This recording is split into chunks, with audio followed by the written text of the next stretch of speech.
This episode of Literary Treks is brought to you by Audible.com, offering more than 180,000 titles for smartphone, tablet, and desktop.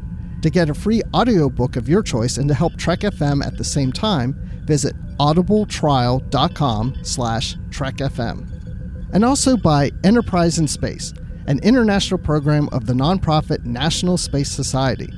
Find out how you can help science and education and become a virtual crew member aboard the NSS Enterprise Orbiter by visiting enterpriseinspace.org. And if you want to join the conversation and share your thoughts on this episode, join the Babel Conference, our listeners group on Facebook. Just type BABEL into the Facebook search field. We look forward to seeing you there. Hey everyone, I'm Rod Roddenberry, and you're listening to Trek FM.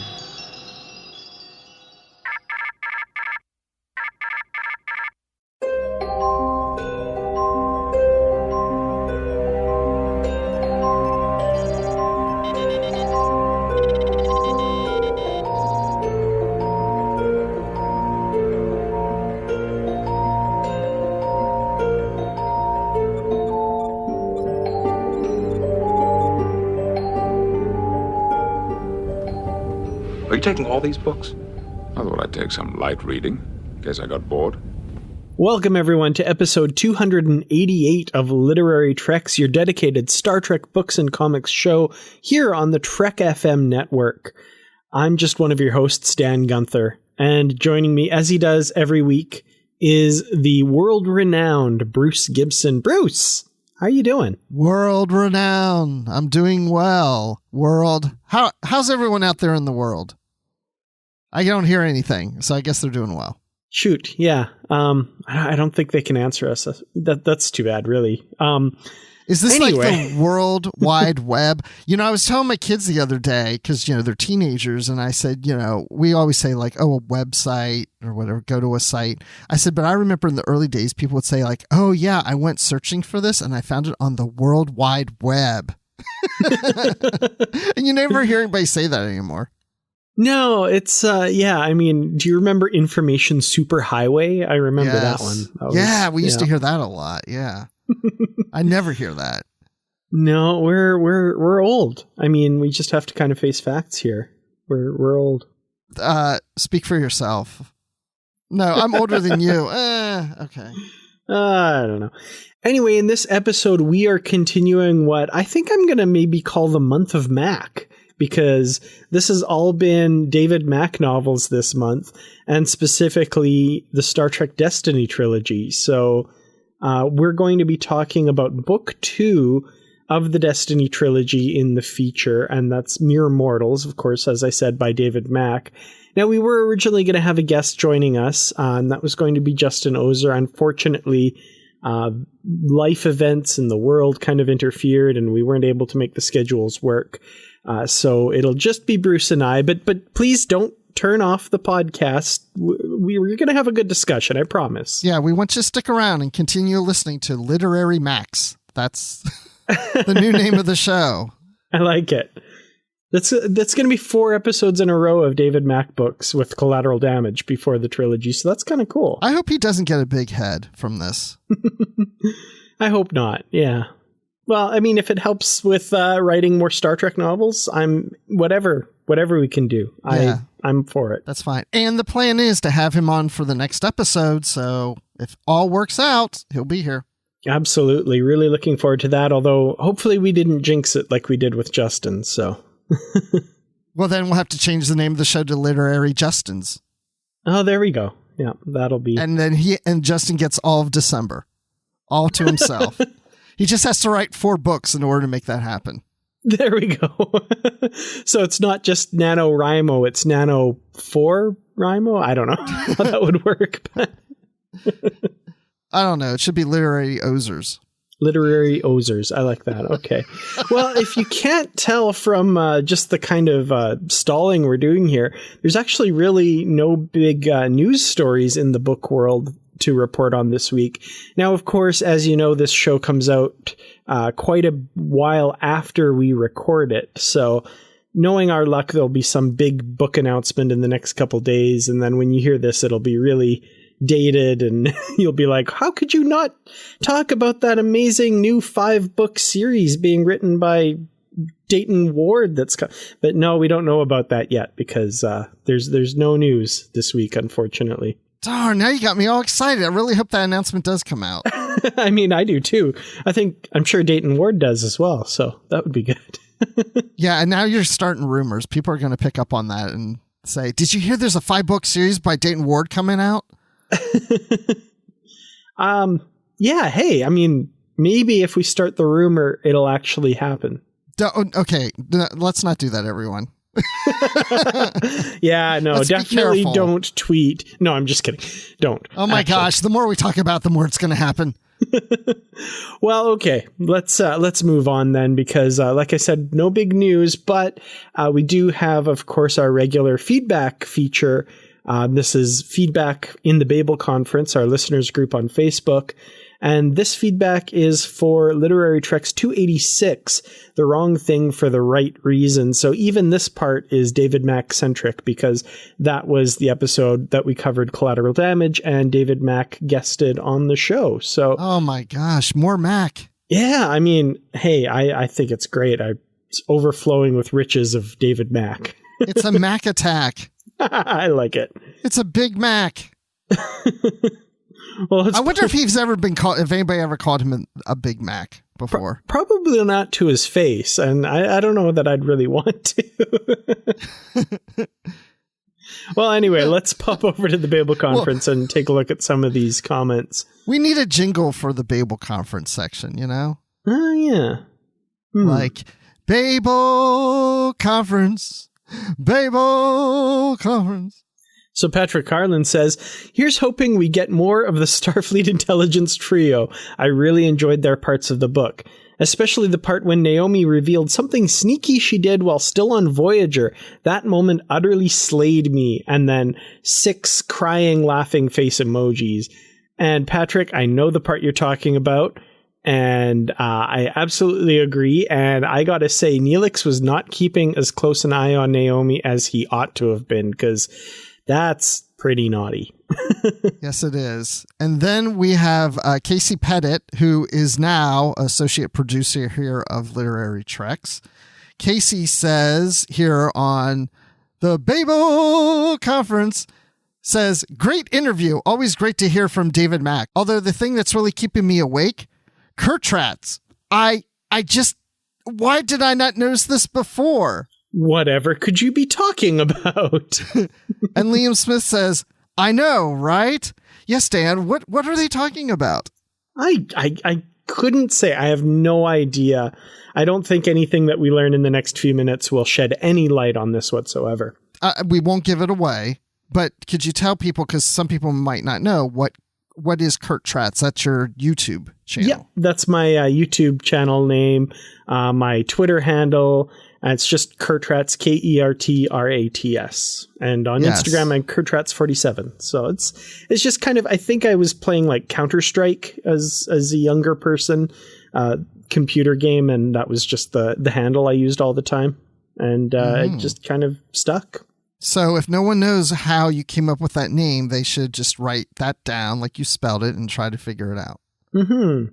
Although I think we might blow the cover in just a second here, because Liam Smith says, it's Star Trek backwards! Head explodes. Boom. Yes, yeah, I was just, took something I like and wrote it backwards. That's my internet nom de plume, I guess.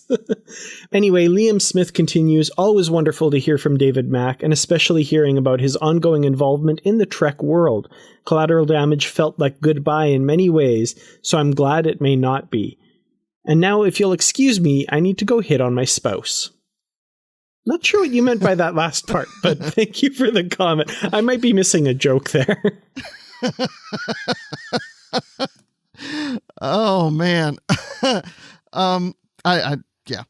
Okay, and then Matt Rushing says, great interview. I may be in the minority, but I would rather have the books and the new Picard series to be different universes. I love Picard, his marriage to Beverly, and they're having a family, and from what we have seen from the trailers for the show, that would have to be gone in some way, and I just don't want that.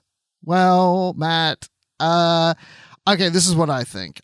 I think it's going to end up in some way as being two separate universes. I don't know how they're going to take this literary post-Nemesis continuity and fit that into Picard from what we've heard about this series. But, you know, these guys are clever. The authors could come up with something, but yeah.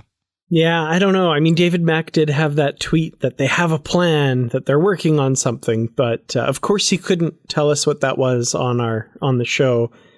And yeah, I don't know. It's still up in the air at this point, I think. Kimberly Lawler says, wonderful interview. I love hearing how much the authors care about these characters and stories. It really comes through in the books. My favorite parts of Collateral Damage were Worf and seeing how he has matured as a leader and Picard's hearing. I really liked his lawyer, Jonathan Ezor. It was a small detail, but it was impressive that he was admitted to the Earth, Rigel, and Vulcan bars. I'm assuming that's a legal bar and not just he was able to get in to some bars because he met the age requirement. Sorry. Oh, I thought they were talking about candy bars.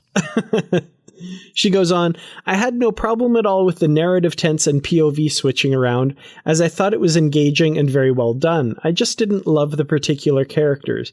As you said, while we can empathize with what happened to the Nausicaans and sort of understand the reasoning, they still killed a lot of people here. And while Okona is meant to be a rogue like Han Solo, he never really made it onto the likable side of the line for me. Except for a few moments, I was kind of appalled by him and Sam Lavelle, instead of finding their ineptitude amusing. Overall, I give this book 4 out of 5 planetary bar exams. There you go. That sounds good. And then Justin Ozer says, great interview. There was a lot I loved about the novel. Worf in command was incredible. The Nausicaan storyline was amazing. Picard's hearing was very gripping, and I enjoyed the changes from third to first person and back again. The problem that I had is that I didn't like Akana in TNG, and I don't like him in this novel. He's always rubbed me the wrong way. That said, I'd give the novel 4 out of 5 Jonathan Ezor's defending me at high stakes public hearing.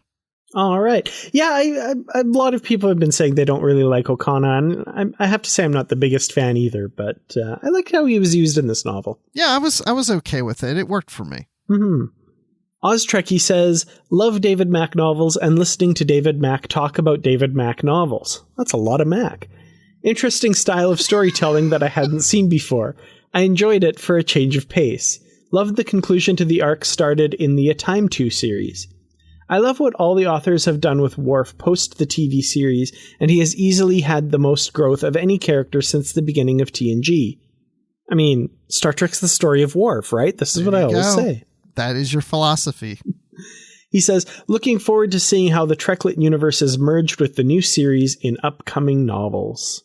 You and me both. Merged with it. See? Yeah. Are they separate universes, or will they be merged in a different way? They'll be merged Decker, Ilea, and V'ger style and create some new life. No, I don't know.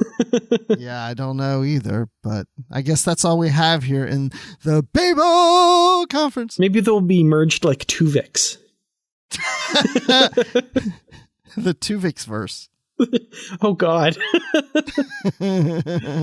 Well, on that note, what do you say we pop over to the feature and talk about Star Trek Destiny, Book 2 of 3, Mere Mortals? Yes, and from here on out, there's going to be a drinking game. Anytime we say David Mack or just Mack, you have to take a drink. This could be interesting by the end of the show. So here we are in Book 2. So first of all, I want to address something that comes up a lot with trilogies, because we've talked a little bit about this before, and that's middle book syndrome. So sometimes the middle book can be kind of a little bit of a lull in between a strong start and a strong finish. I'm going to put it right to you right at the beginning. Do you think this book falls into that category? I think this book falls into the category of being very strong. I absolutely agree. I think this one shatters that myth. So interesting. Cool. I just wanted to kind of start out with that and just see how that plays out, because I have a feeling this one breaks that rule. I feel like book 1 was really setting the stage.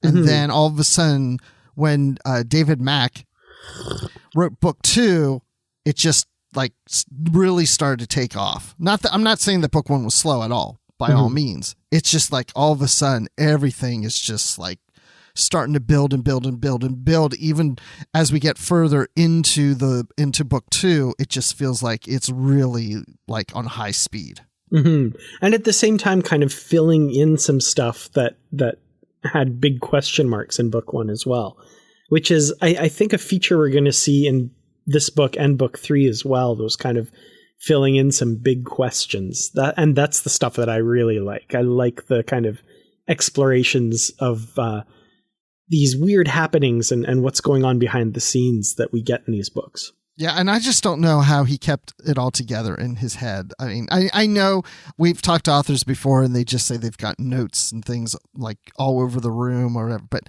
there is just so much going on that when I got to the end of this book, I thought, I don't even know if we can cover it all. I know we said that last week, but I was just like, there's so much. I'm like, I could write notes all day and I just don't even know what to focus on. We're going to miss some things because it's dense. It's just dense with all kinds of crews and action and things going on. Yeah, definitely. And I've actually got that written down as one of the things I want to ask David Mack next week. Oh, take a drink.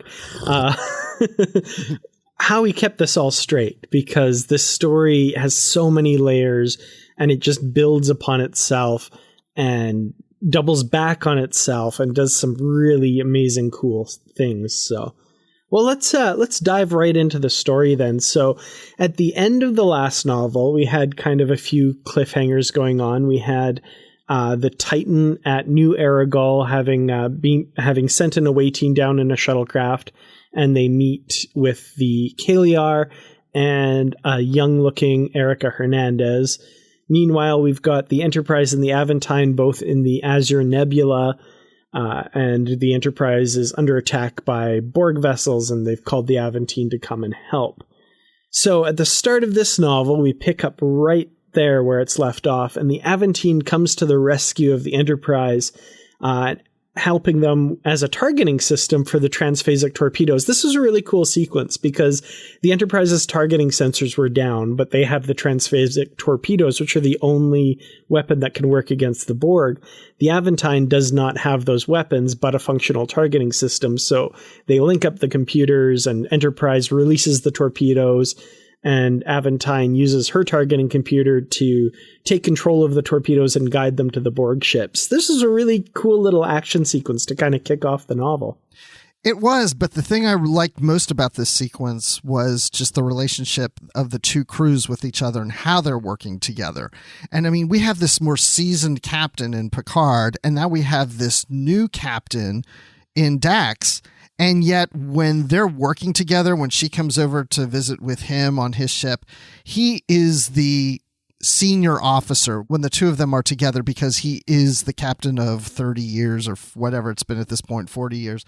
And she's new to this, but she could hold her own with him. I mean, there was never a sense that she felt intimidated by Picard and that he's showing her the ropes and she doesn't know what she's doing.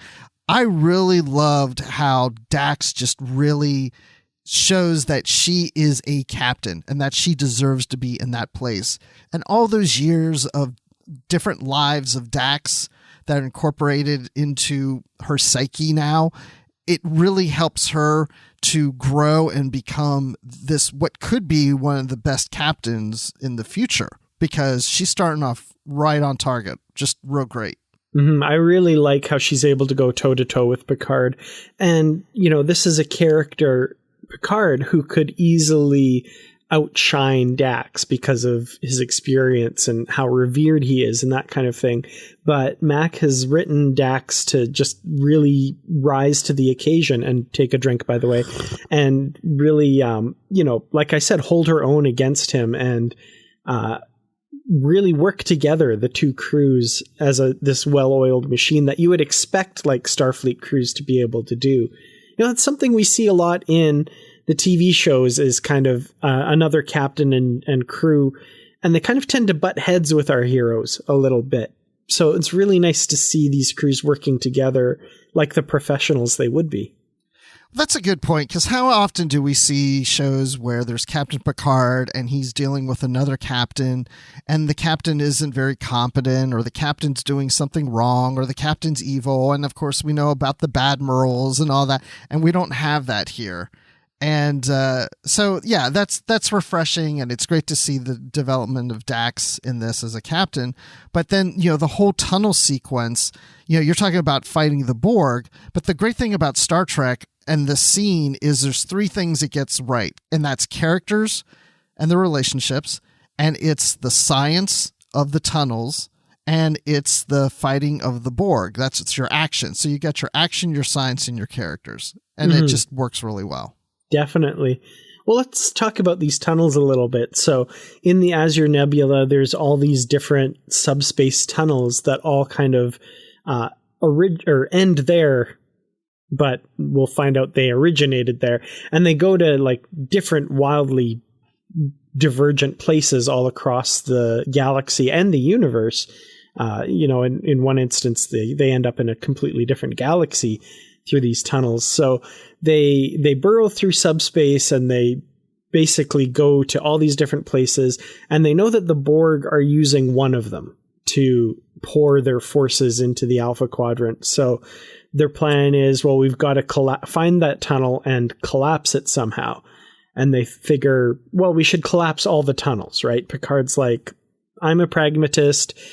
I want to explore and do all that good stuff, but the greater good right now is collapsing all of the tunnels right away, regardless of trying to figure out which one the Borg are using, and end this threat here and now. And they find out they can't do that. So what they end up having to do is kind of scout out each different tunnel, and they can't collapse them all because they find out that, like, if they do, it'll, destroy this solar system over here and like these 10 planets over there. Like, it would be disastrous. It would cause all these knock-on effects that would really harm the Alpha Quadrant, possibly in ways worse than the Borg are. And you have to think that Starfleet, of course, is a exploratory science, military type organization. And so when you find these tunnels, if you're an exploratory organization, you want to keep these tunnels. This allows you to travel the universe in places unknown that you've never been to go where no one has gone before. And now you have to face the fact that you might have to collapse the tunnels. And they have that issue of trying to figure out, what a shame it would be if we have to collapse these tunnels, because this would be something really great. The other thing, though, I wanted to bring up is going back to the Columbia, because the first tunnel was discovered because of the Columbia being found in the Gamma Quadrant by Dax and the Aventine, and they wondered, how did this ship get all the way to the Gamma Quadrant?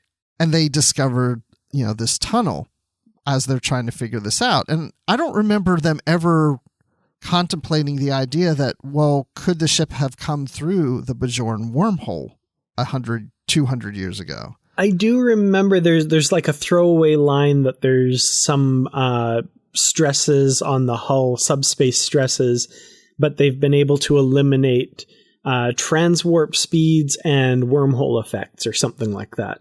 So, I do remember that now. Yeah. So that would rule out the Bajoran wormhole. Right. So yeah, they didn't call it out by name, but I think they basically said it couldn't have come by wormhole kind of thing. Yeah. Yeah, that's true. I do remember that now. But yeah, when I was reading this, I started thinking about that. I was like, wait, why did they rule out the Bajoran wormhole on this? Mm-hmm. But, the tunnels would be great for Starfleet, Oh, just imagine a series of ships going through tunnels and visiting other places of the universe. Mm-hmm. So I'm going to go ahead and give the spoiler warning early here. We're going to be discussing this novel kind of all the way through and talking about things that happen well past the middle and towards the end. So if you haven't read this novel, be warned, there are spoilers going forward. So just that's your warning here.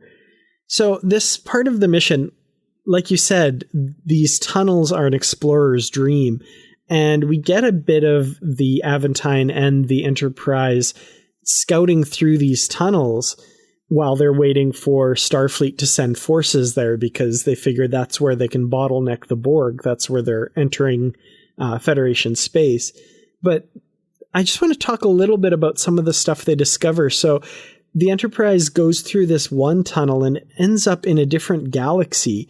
And this galaxy is almost completely dark because all of the stars within range are surrounded by like Dyson shells and Dyson spheres. And some civilization seems to have harnessed all of the energy, all of the power and energy in this galaxy.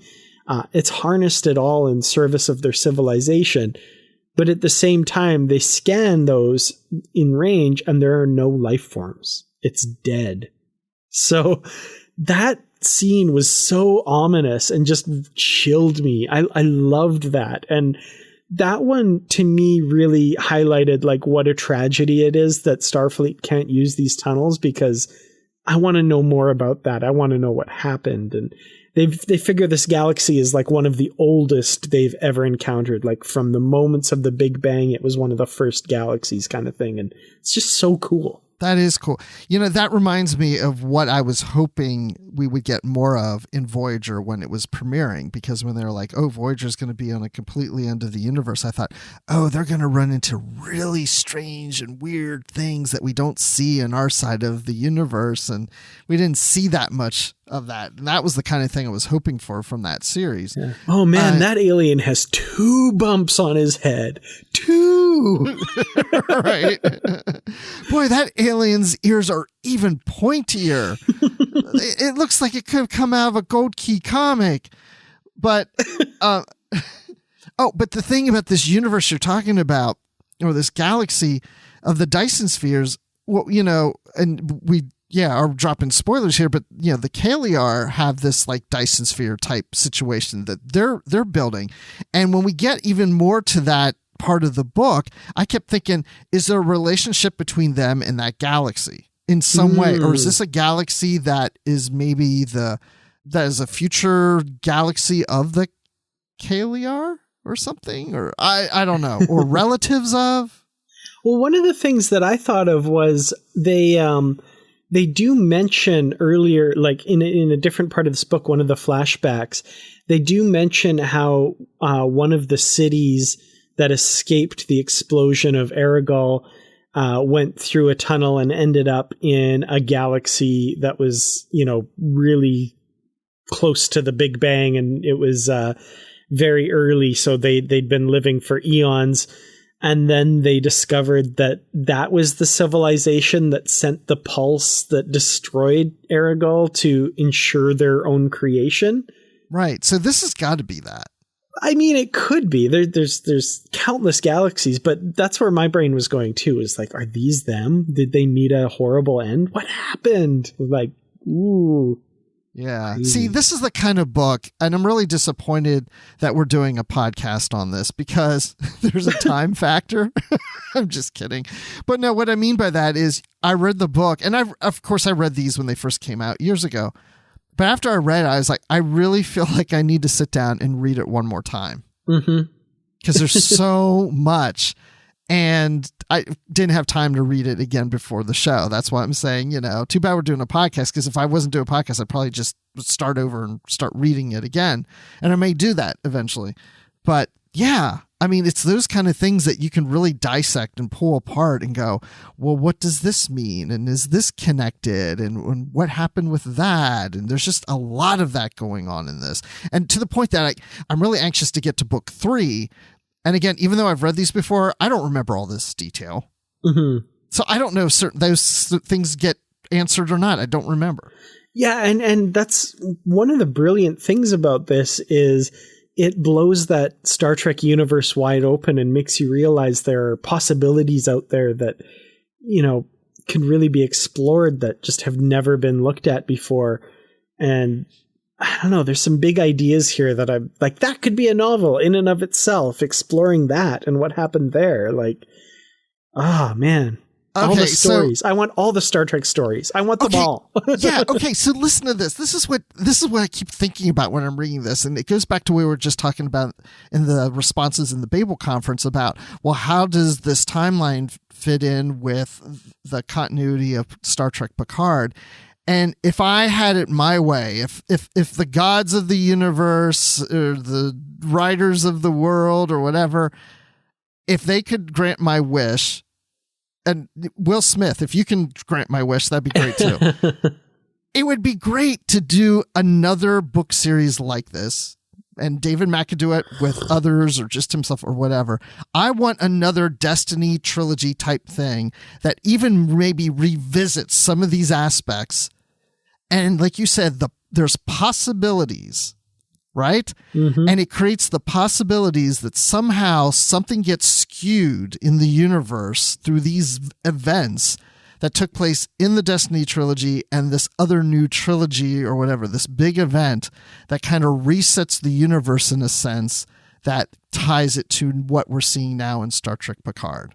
Definitely. I mean, like Spock said that, right? There always are possibilities, right? That was one of his things. Right. There's always possibilities. And I'm going to go on a little side tangent here. When people talk about like the Star Trek they like, and this is the Star Trek they like these stories here. And, I want them to blow it wide open. I want 10 different Star Trek shows that all appeal to 10 different people because there's all these possibilities and they could just really explore them. And in this particular case, what you're proposing, I would love to see that. I think that would be an amazing series of books. And would they sell really well? I don't know, but I sure want to read them. Well, and there's so many things that you can do because, we're always thinking about where we are now and where we're going. So we're in this continuity and now there's this other continuity of Star Trek Picard that's coming. Well, flip that around. Maybe the current continuity really starts at Star Trek Picard in that continuity, and something happens in that continuity that creates this one. Anyway, and I'm also fine if they just go, they're separate stories, separate continuities. They just are. Just like, Star Wars did Legends. David Mack mentioned about that before too when we had him on. Yeah. I'm fine with that too, but it would be cool. It would be cool. It feels the most likely that that's what they'll do. It's just okay, that continuity is done. We're back on Prime Universe, main canon continuity now.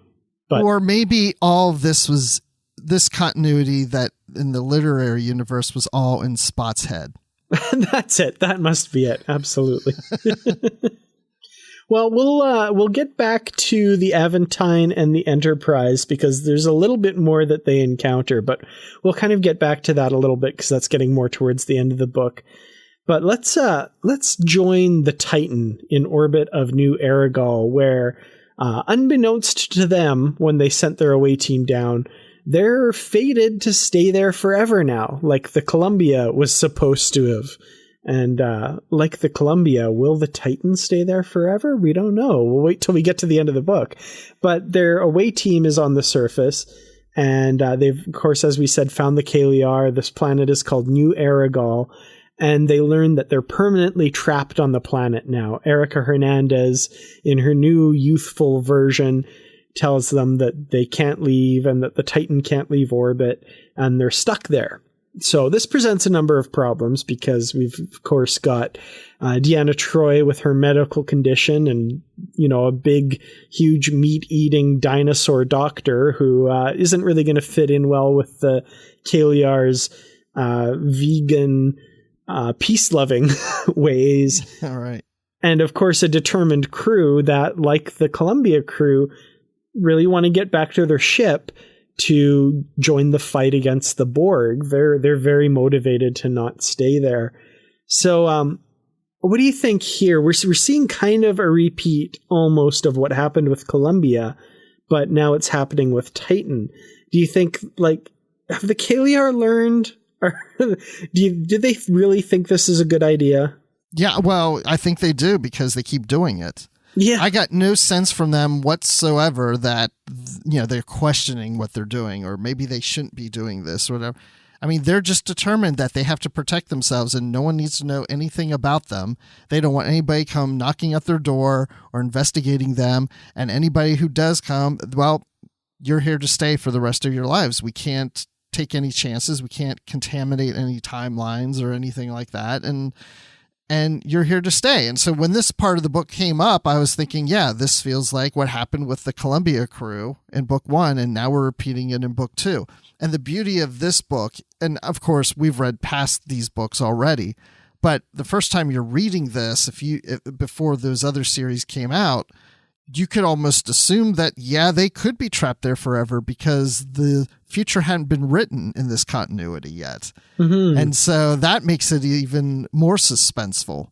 Yeah. But you also start to think, well, Columbia couldn't do it, but this is the Titan. And we're talking Riker and Troy and Tuvok and all these people. They'll figure something out, right? And then you have the whole Troy aspect, like you said, with her health, which I know we'll probably get into a little more later, but that just adds more drama to the whole thing. Now, the Caeliar seem to have learned a little bit from their previous encounter with not a Federation starship, but an Earth starship. They're maintaining continuous 24-hour or however many hours new Erigol has watch on the crew. There's an invisible Caeliar trailing every single one of them to keep an eye on them, and they warn them, if you try to charge your equipment, we'll just disintegrate it. You'll remember the Columbia crew slowly solar charged their rifles and scanners and stuff. So they've learned a little bit. They're definitely more wary this time around. Yeah, I mean, they learned that they can't trust as much as they thought they could. But the fact that they're keeping people there, they didn't learn that imprisonment is not the best thing to do. But for them, I guess it is. But, Inix, who's a Caeliar, he seems to understand both sides of this. He's kind of that middle ground. Yeah. Now, Inix is a really interesting character, and we learn a lot about him in this book, I think, more than we did, of course, in the previous book. And it did a lot to, and I'm sure he'd find this phrasing insulting, but that's the limits of our language. This story does a lot to humanize him. I really kind of start to understand his psychology a bit. And Erika even says something similar to him, like, you seem more human or something like that. And he's like, that's not nice. Well, yeah, because he's been spending a lot of time with her and her crew. And so he is becoming a little more humanized in this book, just like she becomes a little more Caeliar.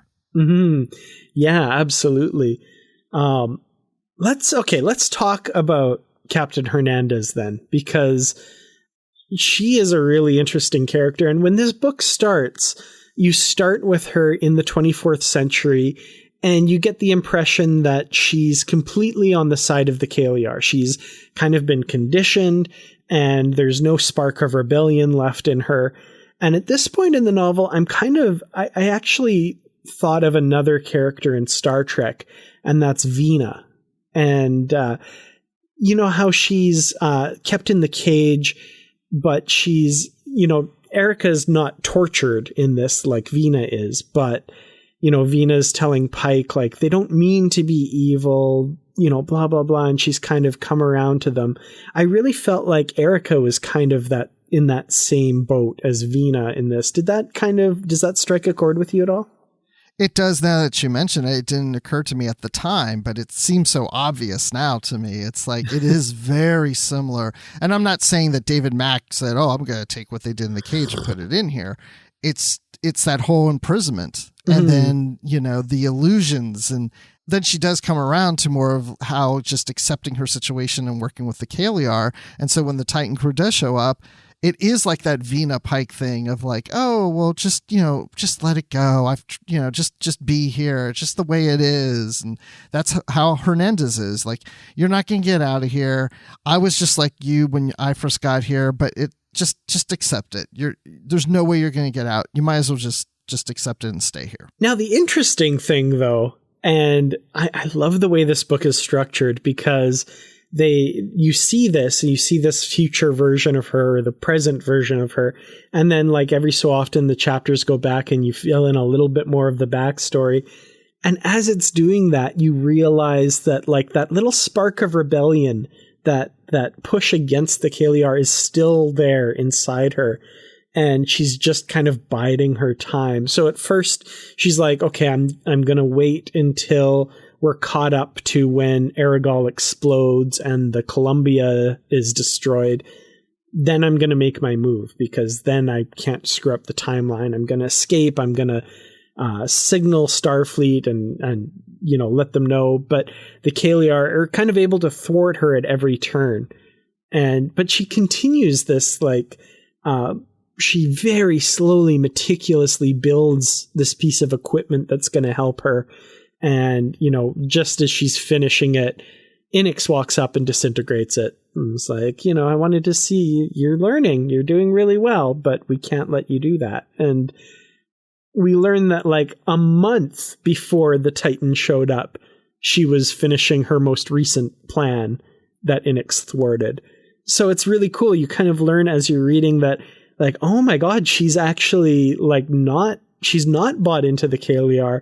She's just biding her time, and she's trying to keep it on the DL, right, with the Titan crew, and not let them know that she's actually trying to escape as well. Yeah, I mean, she never really did give up. I mean, she presents that in a way to the Titan crew, because I think her thinking is, if I don't have a solution, if I don't have a plan that I think that's going to work, then I need to spend the time to figure it out. And so when Titan shows up, she doesn't have a plan for them. And it's like, yeah, I was like you too. I want to get off, but how are you going to do it?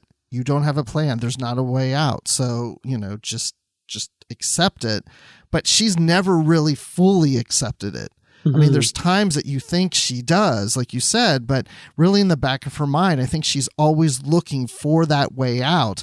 And as time goes on, as she goes through a transformation, that cements her even more that she has to stay, because she knows if she does find a way to leave, she may age out and die. Yeah. So we didn't really talk a lot about what has physically happened to her. So yeah, she's been infused with these nano particles. They're called catoms or katoms. I'm not sure. But they, give her youth, and she's able to kind of manipulate matter and control her environment the same way that the Caeliar do.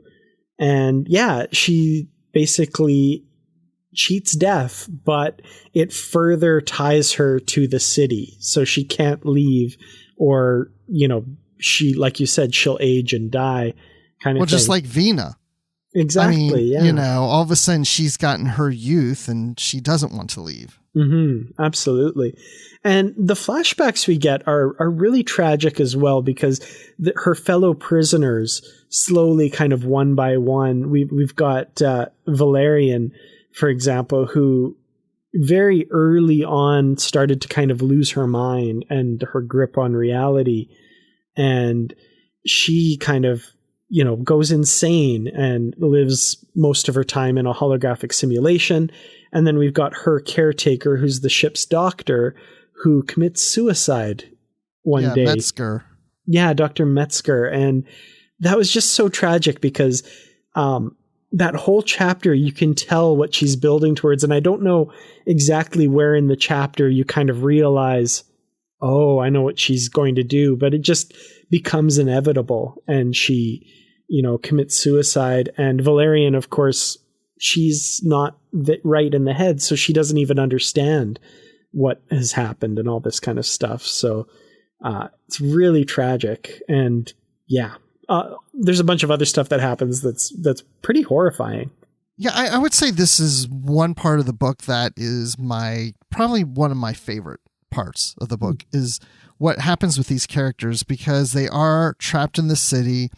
It's, been transported back to like the 1500s, and, they're not on Earth. They can't do anything. They can't change anything. And yet they grow old together. They become a family.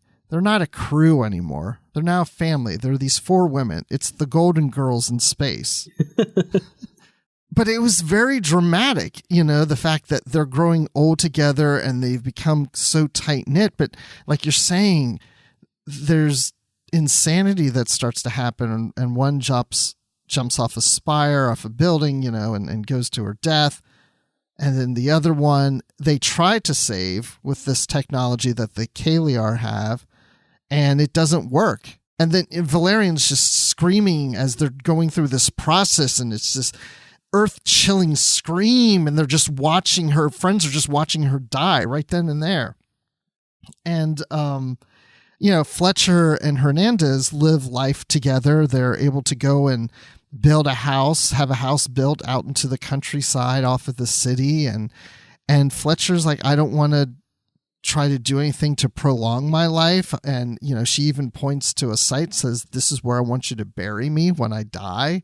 I mean, there was a lot of dramatic scenes when it came to their deaths. And then when it's Hernandez's turn and she's about to die and she's this old lady, she accepts and not right away, but she does accept his offer to try this one more time. He found the way to change this technology that it might work, that she could gain her youth back. And it's not like the fountain of youth necessarily. It's that, you know, our bodies all start to deteriorate, and he found a way to reverse that, where her body would never deteriorate. Mm-hmm. And this is where I was talking earlier, we get a little bit of an insight into Inix's psychology, because he says to her, I will miss you. You know, I don't want you to die.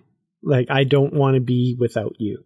Which is so weird, because he honored Fletcher's request to allow herself to die, and Hernandez is the one saying, I don't want you to die, Fletcher. I don't want you to die. He's like, let her die.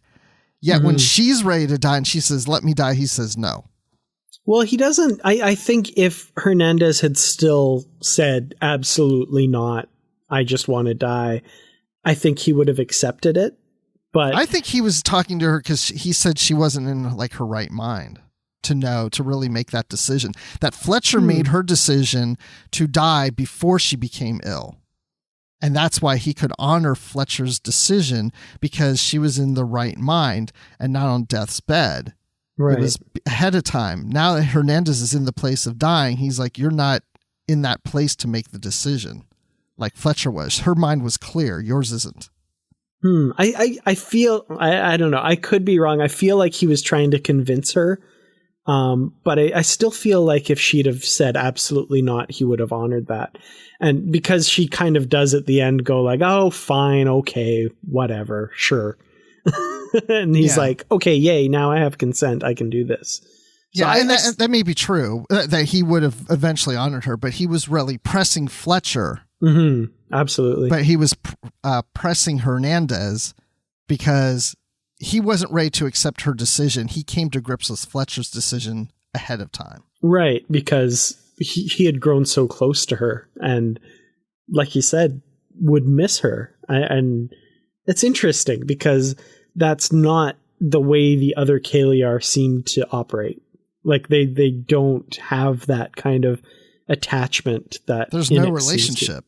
Yeah, exactly. I mean, we never see any scenes where these humans are interplaying with Caeliar for over these years. They're not playing like softball or anything, you know, but even amongst the Caeliar, like millions of them die and they seem like distraught by it a little bit, but there's not that emotional, like, I can't believe this tragedy happened. Oh my God, we've lost all these people.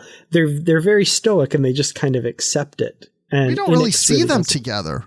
We don't really see much of the Caeliar as a society. I couldn't tell you what the day in the life of a Caeliar is. No, not really, other than like the little bits we do see, like where they're just working at their consoles and being disdainful of the humans. Yeah, I mean, are they having children? Do the children go to school? Do people get married? You know, I have no idea about their society. Not that it's important to the story, but it really, the center is on our characters, our human characters from the Columbia, but we really don't know the society of the Caeliar that well. Yeah, that would be something I'd be interested in learning more about for sure.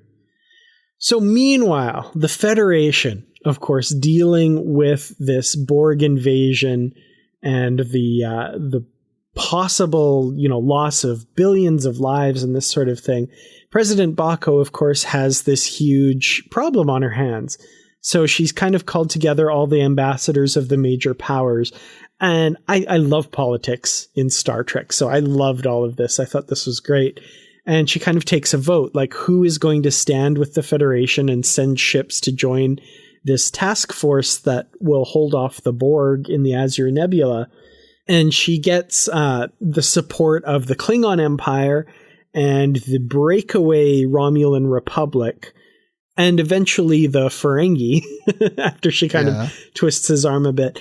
But like the Gorn, the Tholians, the Breen, and the Romulan Empire, they're all kind of not really pledging to support her. So she does this thing where she kind of locks them all in a room and, manages to, convince the Ferengi to use the Breen as mercenaries, so taking away their fleet so that they can't help the Tholians, and the Tholian, it's all this like political maneuvering that I thought was a lot of fun.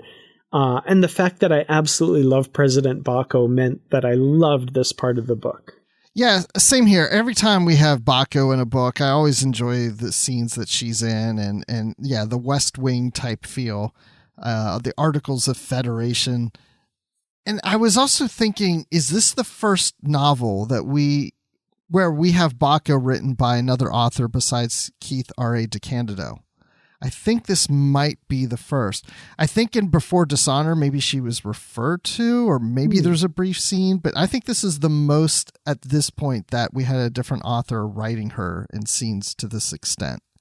I think you might be right. I can't think of anything else off the top of my head. I think you're right there. Yeah. I mean, maybe there was something in Even Greater Than the Sun, but I think they were brief, if anything. Mm-hmm. If we're missing anything major, someone will definitely let us know. Yeah. But I mean, just how she handles these different species, the Ferengi and the Cardassians and she just, like, those who say no to this coalition, she knows how to play them, And she's the type of person that would just get in your face and say, I'm not going to accept no for an answer. You have to give me something better than a no. You got to explain yourself better. And even if you explain it, I don't know if I'm going to accept that, and I'll show you why you're wrong. Mm-hmm. Like, for example, the ambassador for the Cardassians at this time is Garrick, and he votes no. He's not going to commit Cardassian forces. But Bacco kind of gets him in a room and says, like, okay, what do you want? Like, what can we do? And he's like, well, we have problems of our own. We have, refugees and all this kind of stuff. And Bacco's like, okay, what if I give you these 3 planets? And he's like, what? Right. So yeah, she's willing to, she sees the writing on the wall and realizes this is a moment in Federation history that, things can turn on what happens here. So she's willing to make big sacrifices to put the Federation in the best position to weather this crisis. So, like, she's willing to really go to great lengths to protect the Federation. Except those 3 planets. They're not in the Federation anymore. That's true, right? Exactly. And I really enjoyed the scene towards the end where there's a lot of destruction and the Borg are coming, and her just being in her office at the window and thinking through how life of the Federation may end under her watch. Mm-hmm. And just the weight of that on her. I love that scene. Absolutely. And the way it was described, I could be wrong, but it really feels like they're doing that iconic JFK pose, right? Where he's got his hands on his desk and his shoulders kind of slumped. The pose we actually that way. Yeah. And it's the pose we actually also see on the cover of Articles of the Federation, right? Like it's such an iconic moment from JFK's presidency that has been, copied many times since. And it's replayed perfectly here in book form. When you picture her in her office, do you envision the president's office from the Undiscovered Country? Because I do. I redress do too. Of the 10 forward set. Yeah, the 10 forward redress with the obviously Enterprise D windows behind her, but like with curtains over them. Yes. Definitely. Yeah. Partially because I just recently watched that just a couple weeks ago, but yeah, it's pretty fresh in my head, and That's how I tend to picture her office. I always thought that little tiny room that they had in Deep Space Nine for the president's office, I'm always like, that's not his main office. That's just a little one off to the side or something. Yeah, that's its Camp David or something. A little remote area or something like that. I always picture the office from the undiscovered country, and then I always picture out the window you can see the Eiffel Tower. Right. Definitely, yeah. So let's talk a little bit about what's kind of going on Titan. And this is another one of those smaller kind of psychological stories that's interspersed in with the larger narrative. And I actually really thought this story was fascinating. So Melora Pazlar, who we know from Deep Space Nine, is an Elassian who has very brittle bones and is very weak because she grew up in much lighter gravity than what we're used to. She spends all of her time in this holographic environment that Ra-Havreii, the Titan's engineer, has designed for her that allows her to kind of move around the ship as a holographic avatar. However, Counselor Whelan, one of the counselors on Titan, has kind of pointed out to her that Melora has not left stellar cartography in some time. And there's this great scene, I absolutely love it, where the counselor goes to Pazlar's quarters and, just kind of walks in with it. She's like, you just came in without knocking. And he's like, are you sure you've got this all under control? You haven't been spending too much time in the holographic environment? She's like, no, I've totally got it under control. He's like, interesting. End program. And her quarters disappears, the quarters that she went to go to bed. And she's actually still in stellar cartography and hadn't realized it. I love that scene. That's so cool. Yeah. And this isn't a big part of the book, but I love these scenes. And that's why I put it in the notes, because it just really stood out to me. It's something I remembered after I finished reading the book. And I like the idea that she's able to walk around the ship without her exoskeleton and use this technology, but she is becoming addicted to it. She can't just always be in stellar cartography. And it also made me wonder, does anybody else ever have to use it? I mean, she's practically made her home. Like, anybody walks in there, it's like, oh, gosh, Pazlar's in stellar cartography again. I can never use it. Can we have like a reservation system, people? Come on. She's always in there. Yeah, there are a few scenes where like there's people doing work with her in there. Yeah. But yeah, we don't get that scene where somebody just goes to stellar cartography and like walks in and it's Pazlar's quarters and she's sleeping on the bed and he's going like, what is going on here? Right. She's got the biggest quarters in the whole ship. And the whole relationship that she has with Ra-Havreii is interesting because he does create this technology for her, and it's like, well, yeah, he's an engineer and he sees that she has this issue and he's about fixing things. But this counselor then starts to realize from a psychological point, well, why would you do this? Why would you spend all this time for her? And didn't you think, I don't know about you, but I thought, okay, they're leaning towards that, oh, he has a thing for her. They're in love, or he's in love with her or something. But it's not about that. It's that Ra-Havreii likes his privacy. He likes to distance himself from people, and he's almost projecting himself onto Pazlar of like, oh, what an opportunity that you could be remote and never really truly be around people, that you're protected behind something. Yeah, and I love this kind of psychological stuff. And again, like we said with book one, it's these, neither of them are humans, but it's this human moment that you kind of figure out what the motivation behind their actions are. And just another thing that you realize that we're fighting for, just these regular lives of these people that have to live and work together. And I love that stuff. And I think that was a really interesting exploration of that. Yeah. And when all this other dramatic stuff is happening, it's not as if these are comedic scenes but it's more like you're saying, like a day in the life of the ship and how these characters are relating and, yeah, I never really noticed about myself. Yeah. Why did I do that? Or, oh yeah, you're right. I should get out of stellar cartography. I didn't think about that. It just shows how they all support one another. Mm-hmm. And like the smaller stuff like that is important, like it's the reason why there's a debate over Riker's career choices in the best of both worlds when the Federation is facing this Borg menace. You know, like, yeah, there's the big situation that's going on, and that deserves attention. But this is still a story about people, and we can't lose sight of that, right? Like, I love that there's still time to explore that here, even though these huge events are happening. What if Pazlar got hold of the mobile emitter like the Doctor had? She would never leave stellar cartography because she could go anywhere. Oh, yeah. There you go. She could even go on away missions from stellar cartography. Yep. She'd be in that room for the rest of her life without any muscle strength. Brilliant. She would love it. Well, we're coming now kind of towards the end of the novel, and on New Erigol, we've got the Titan away team that's trapped there.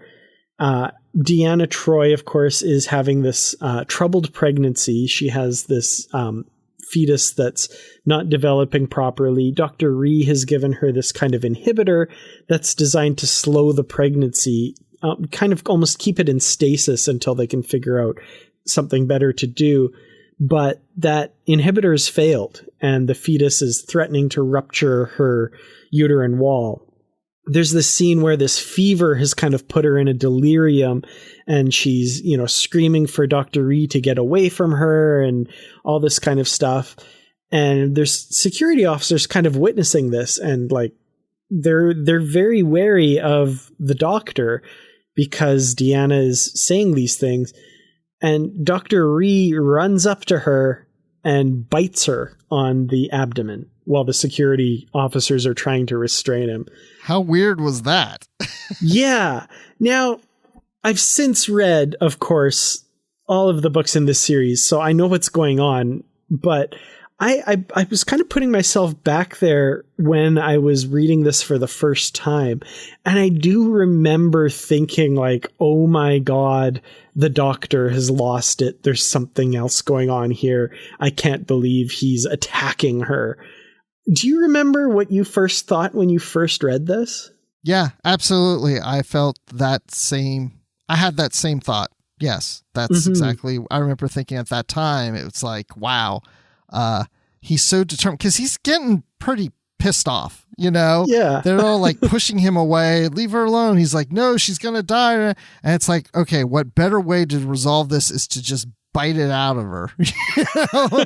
I mean, just, you know, let's just get this over with. And just like, whoa. Like, I mean, I didn't think he was killing Deanna, but he was severely injuring her and just, you know, going to eat the baby out of her stomach. Like, that's where my mind first went too, I think. And like, that's crazy, but that's kind of where my mind went. And that's kind of the cliffhanger for that part of the story that we get at the end of this book. So we'll kind of pick that up in book 3, but that's where that part of the story is left.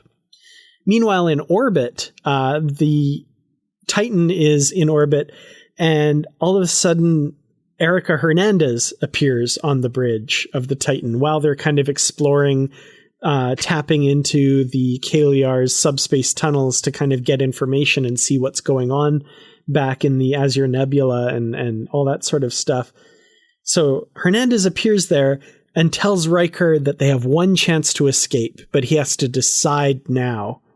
And Riker's looking through this subspace tunnel, and he sees the destruction of the fleet by the Borg, which we're going to talk about in a second, because there's big things happening there. And Riker wants to get back there and join the fight. So he has to leave the away team behind, keeping in mind that this away team includes his horribly ill wife that he's going to potentially leave behind here. And Hernandez says, it's now or never. You have to decide.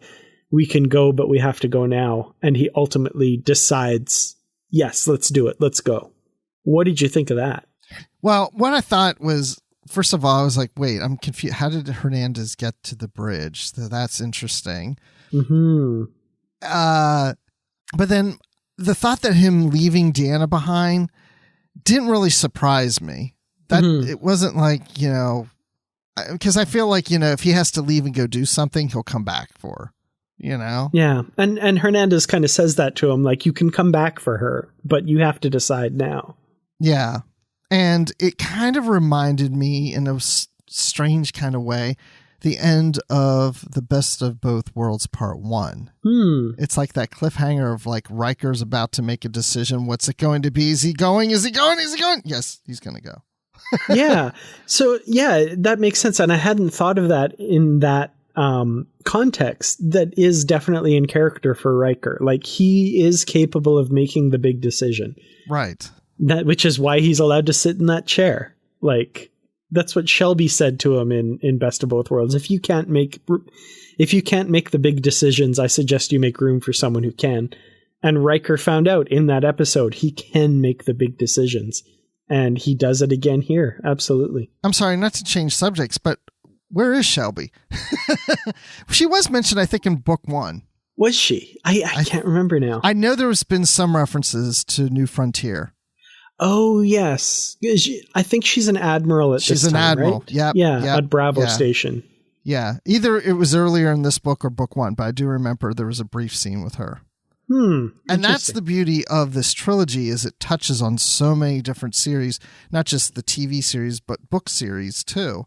Because we do get some Voyager. We get a little more Voyager in this book. We have Captain Chakotay of the Voyager and his first officer, Tom Paris. They're involved in the fight. So, yeah, we touch on all of them, except for TOS and Discovery, of course, because Discovery didn't exist at the time. Of course, yeah. So back at the Azure Nebula, so the Enterprise and the Aventine, I want to talk a little bit about one of the other jaunts that they make through one of the subspace tunnels, and they end up kind of, I think, on the edge of the Delta Quadrant somewhere. Yes. And they, there's this black hole with this plasma streamer, and they get heavily damaged coming through. So they have to sit there and make repairs, but they detect that a Hirogen hunting party is on the way.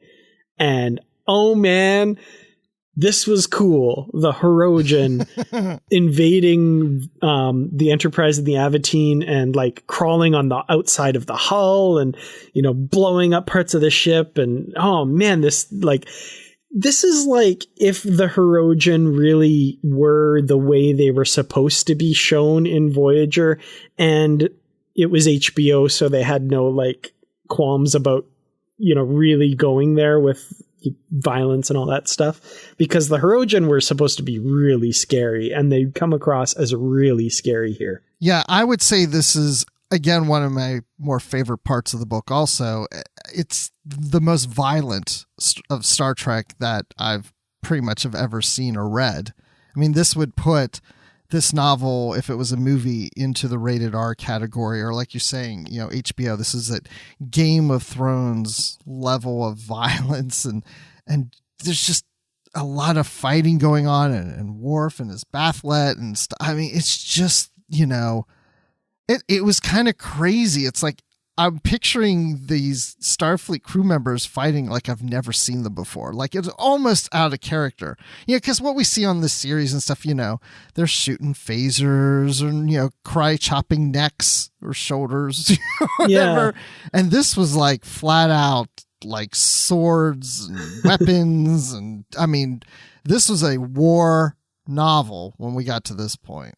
Yeah, like at the start when they realize they're probably going to be boarded, Picard gives the order, distribute TR-116 rifles. Those are the ones that shoot bullets, and bladed weapons to the security teams. And you're like, dang, this is getting crazy. Yeah. No, and it's, yeah. So with all that violence going on, it was just so crazy. And then it going into the next stuff right after this, it was just like heads exploding with all this stuff that's happening. Yeah. So all of this is kind of happening at the same time here. So they do manage to get back through the subspace tunnel because, they fight off the Hirogen, but they detect that all of the subspace tunnels are about to collapse. Basically, the Caeliar have figured out someone's using our subspace tunnels. We better close them. So they're closing them. The Enterprise and the Aventine have to go through the plasma streamer back into the aperture and manage to do that without getting destroyed, and they figure out a way to do that, and they get through the tunnel just as it's collapsing. But when they get back to the Azure Nebula, they discover a graveyard of ships. This entire fleet that was made up of Federation ships and Klingon ships and Romulan ships and Cardassian ships and Ferengi ships and all of these allied forces that had gathered there to kind of hold the line against the Borg are smashed and destroyed. And they get a message from one ship that's, its warp engine's been knocked off and it's smashed, and it's Voyager. And Captain Chakotay tells them what has happened, and that's that these Borg ships all came through the subspace tunnel, and there's over 7,400 Borg ships have entered the Federation space, and they're spreading out over Federation space and Klingon space, and there's basically enough for like one ship per planet in this whole region to wipe everything out. And it's just like I said it already in this podcast, but it's like a dang moment. Yeah. Because like I just was saying about the Herosian, we come off of all that fighting that's going on and all the violence, and it's very intense. And then boom, into this of all those destroyed ships, and you're told there's 7,400 Borg ships that have entered. Like, you're just like, there's no way out of this. Like, this is just like overdrive. I mean, no wonder David Mack has this reputation of like, oh, he's just out to kill characters and books all the time, because there's just extreme violence and fighting going on in this. Yeah, and I love the fact that they used Voyager and Captain Chakotay for this part, where, to be the ship that says, we've been attacked. The Borg are here. It was so great. And one of the things that we didn't mention that just reminded me of is 7 of 9 has a small part of this book, and she's helping the Federation. And I just love every time she's like with these Federation advisors or whatever, they're trying to come up with strategic plans, and they're like, well, we'll just wait for the Borg to come through. No, you need to go to the Borg. You need to go and destroy them. Go to them. Or you will be destroyed. And just like every time they say like, well, maybe we should do this. No, you should just go all out or you will die. Yeah. And at one point she's even like, no, you need to abandon your worlds and pick one of these subspace tunnels and go through it and leave this area of space. Like, that was a moment that, like, wow. She very much is trying to get the message across that this is worse than you think. You got to go to the extreme, because if you hesitate, if you decide to back up on anything or take an easy way out, you're going to die. You're over. Yeah. So that was cool too. But yeah, there's so much, we talk about, we have all these Borg novels and kind of getting tired of the Borg. This is a point where I'm like, okay, I'm all hands on Borg right now. This is like, I'm all into this. Definitely. I couldn't put that better myself. I'm absolutely on board with this story and just blown away by what's happening.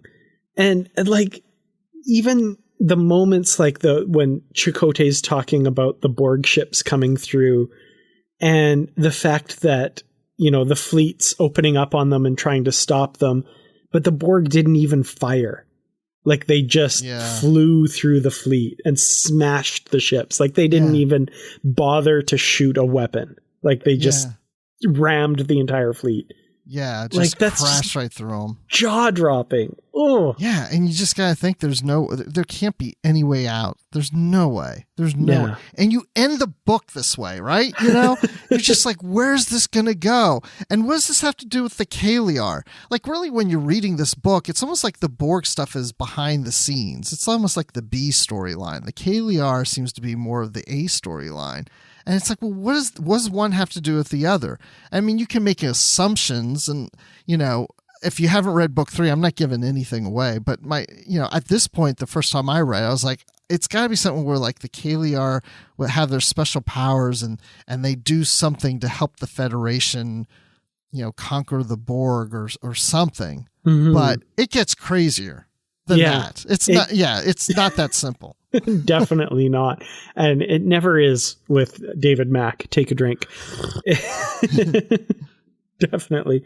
So, and that's where we leave the book. Like you said, that's the end. So I can't remember if I read these books like right when they first came out, if I had to wait 2 months for the next book, but because this one came in September and then the last book came out in November of that year. So man, if I had to wait, I don't know what I'd do, because basically I put this book down this time around and picked up book 3 and started on it within moments, because there's no way I'm going to wait. I've even read the story before and I can't wait to read the rest of it. I almost did the same thing. I finished book 2, but I didn't have time to jump to book 3, but I thought, later tonight I'm going to do that. And I was traveling and I was too tired. I was like, you know what? I'll do it on the plane tomorrow morning. And the next morning I was still so tired. I got on the plane, fell asleep. Oh no. And I was like, you know what? We're recording. And that was this morning. And I was like, we're recording tonight. I shouldn't start book 3 now at this point anyway. We're so close to recording, because I don't want to jump ahead and go, oh crap, wait, that's the wrong book. I had to be very careful. I had notes with certain points with lines through them, so that I nope, that happens in book 3. I can't talk about that yet. And this is where the book ends. Okay. So I had to definitely keep that straight. Yeah. And the first time I read these, I don't remember if I read them as soon as they were coming out. I think I did.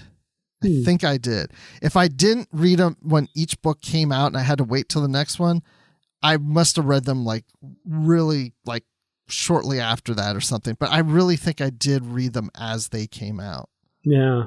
Oh man. It'd be a long 2 months. Yeah. Well, with that in mind, I guess, do you have any final thoughts for book 2? I don't know if we want to give it a rating. I mean, I'm kind of thinking of rating the whole thing. And I guess the author will be here, so we don't usually do ratings when the author is here. So I don't know. It's 5 stars. It's amazing. It's the best Star Trek. I already gave my rating on the last show, because I gave book 1 a 5-star, because I said, you know what?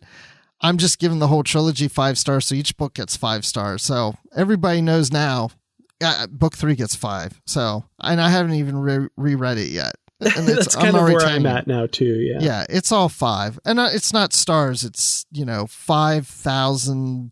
No, it's 7,400 out of 7,400 Borg.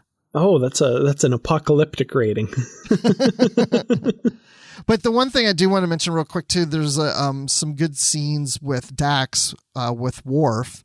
The fact that she's now a captain and she's leapfrogged him, and she talks to him about it, I don't know if you have a problem with it, and he doesn't. He's good with it, and he, of course, his relationship with Jadzia, and he thinks of, he has a special place for Dax in his heart. And then there's another scene with Dax and Bowers, her first officer, where she's, and I love this part, because I was talking earlier about how she seems very confident as a captain, but we get this scene with Bowers where she's questioning that, is she really a good captain? Is she ready for this? And he's like, well, heck yeah.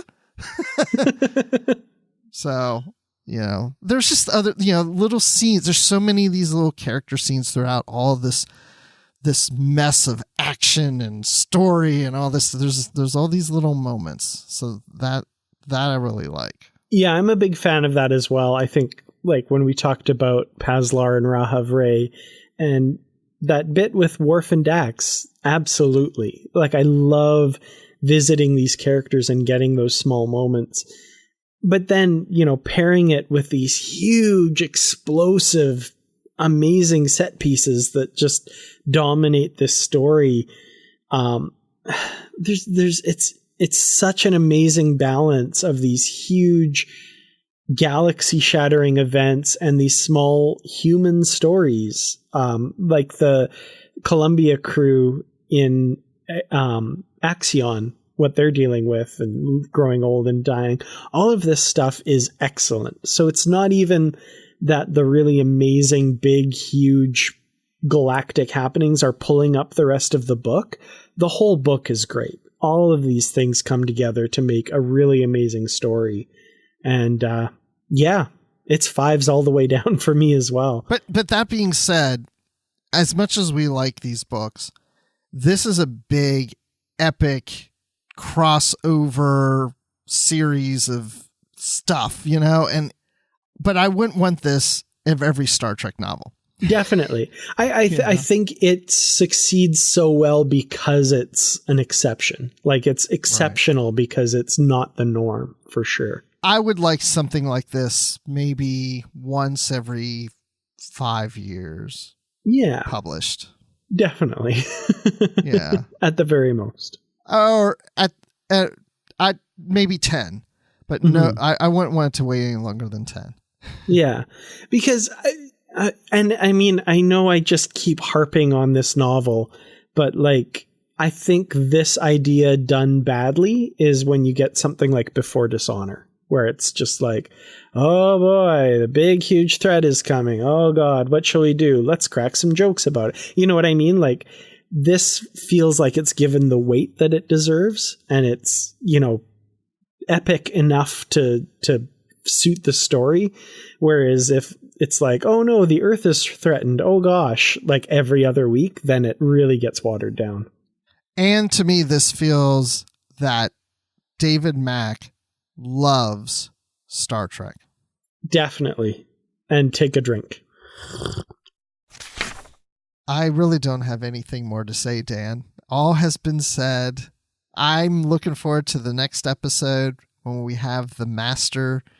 I mean, wait, we're giving so much praise. If he's listening to this, he's probably like, okay, come on, guys. You're going a little overboard. We are such geeky fans right now, right? Oh, man.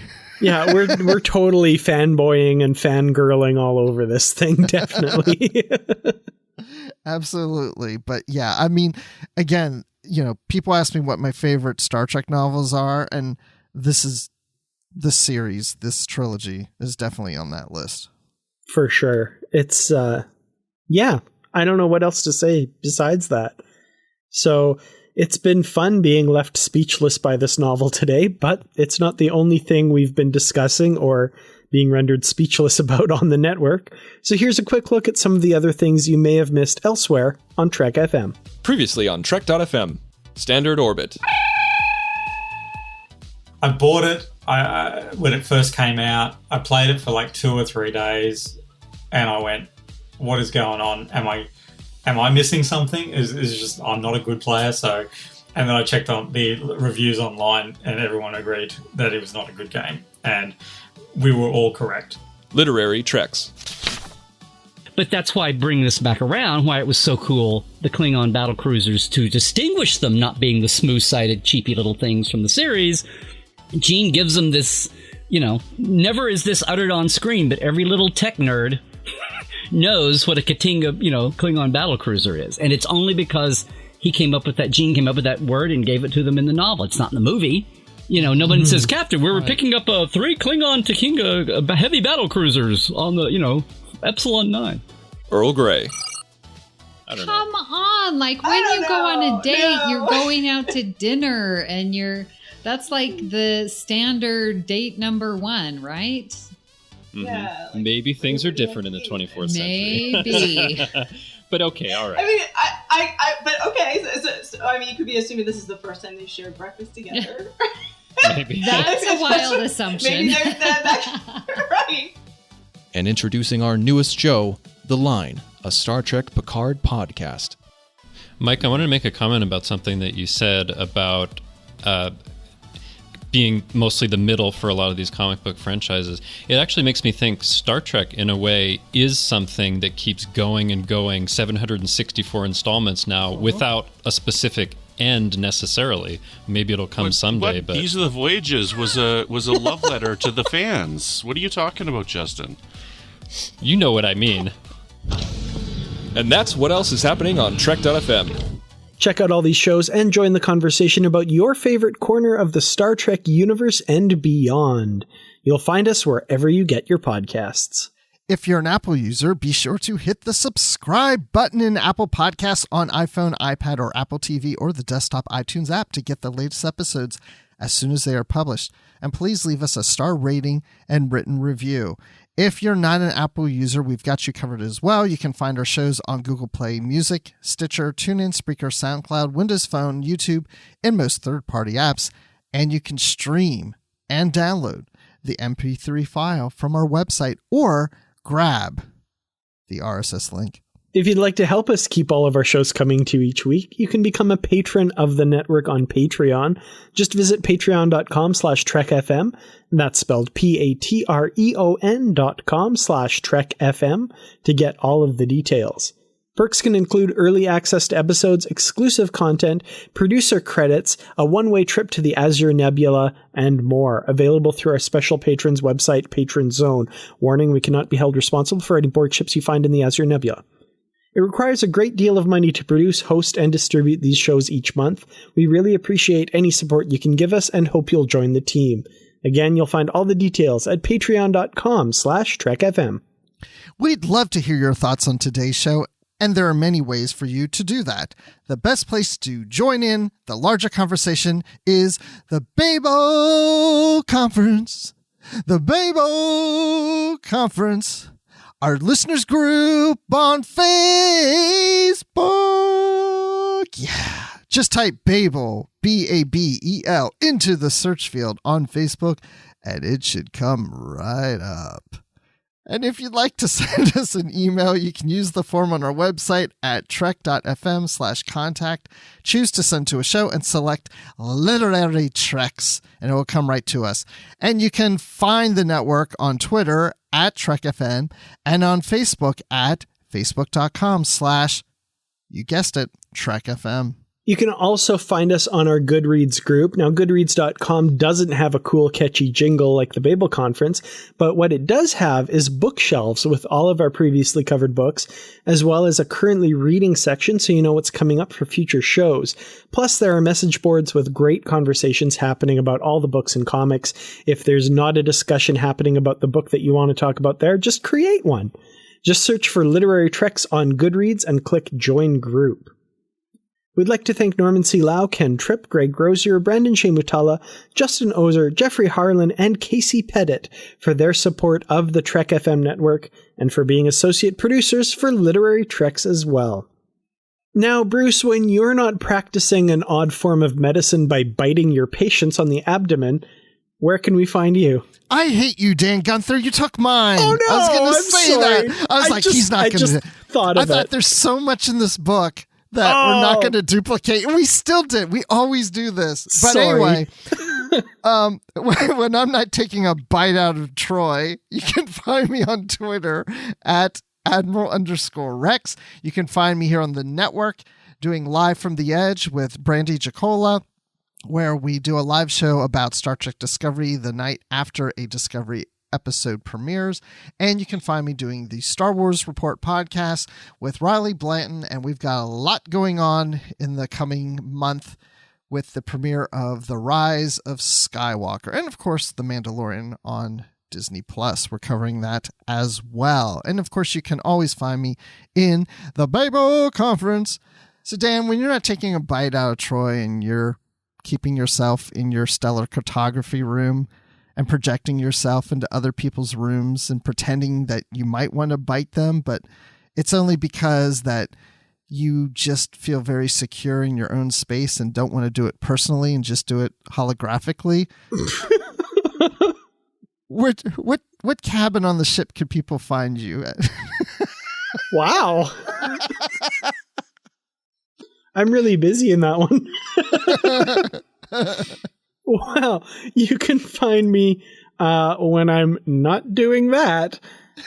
You can find me on Twitter. I'm at Kertrats. That's Kertrats. We may not want to find you. Yeah, maybe not. But if you really do, I also have a YouTube channel at youtube.com/Kertrats Productions where I do videos mostly on Star Trek, but I am planning on doing reviews of The Mandalorian as well. And actually, by the time this episode comes out, if all's according to plan, I'll have done a couple of them already. So, yeah. I'm going to try my hand at this whole Star Wars thing. Please don't hate me. And you can also find me, of course, on Facebook.com/KurtRatsProductions. KurtRats47 on Instagram if you want to check out my pictures, I guess. I don't know. I'm all over the place. You can find me. Can I add one thing real quick? And you can also find me on some episodes recently here of the 602 Club covering some Star Wars things, too. Of some new publications and the movies and stuff. Well, in that case, you can also find me on treklit.com. That's true. Yes. I can probably also send smoke signals and semaphore flags. And I mean, there's just so many ways to keep in contact nowadays. I don't remember my old ICQ number, but I might be able to remember that if I try. We can wait. Go ahead. Try think. Yeah. No. Well, thank you all so much for listening. And until next time. Live long. And read on. What do you call that, light reading? To each his own, number one.